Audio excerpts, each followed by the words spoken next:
Hello viewers. முதலமைச்சர் திரு மு.க. ஸ்டாலின் அவர்கள் தூய்மை பணியாளருக்கான அந்த உணவு வழங்கும் திட்டம் ஆல்ரெடி இங்கே சிட்டிக்குள்ளே தான் நிறைய என்ன பண்ணியாச்சு. இப்போ அடுத்த கட்டம் அதோட விரிவாக்கம் வந்து திருவள்ளூர் மாவட்டம். அங்கே பார்த்தீங்கன்னா ஒரு 24 மாநகராட்சி, 141 நகராட்சி, அப்புறம் 480 பேரூராட்சி.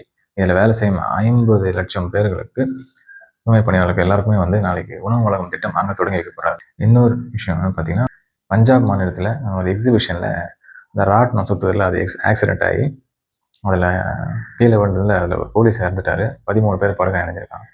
நியூஸ் பார்த்தீங்கன்னா அதில் American president mister Donald Trump அவர் பார்த்தீங்கன்னா ரஷ்யாவுக்கும் உக்ரைனுக்குள்ள போர் வந்து ஒரு பேச்சுவார்த்தை மாதிரி 2-3 தடவை பேசி பார்த்துருக்காரு. இப்போ வந்து 2 பேருக்குமே கூப்பிட்டு ஸ்ட்ரிக்டாக சொல்லிட்டாரு, June will be dead line, நீங்கள் 2 பேரும் ஸ்டாப் பண்ணி ஆகணும், மாற்றி போர் பண்ணிட்டு இருக்கக்கூடாது அப்படின்ட்டு கூப்பிட்டு சொல்லிட்டாரு. இது அடுத்த கட்டம் இன்னொரு பேச்சுவார்த்தை இருக்குது. இது ஸ்டாப் ஆகுமா இல்லை அடுத்த கட்டத்துக்கு போகுமான்றது இதை பற்றி உங்கள் ஒப்பீனியன் நீங்கள் கமெண்ட்ஸில் நீங்கள் சொல்லுங்கள். சுஹேல் அப்டேட்ஸ் சேனலை சப்ஸ்கிரைப் பண்ணுங்கள், லைக் பண்ணுங்கள். Bye by.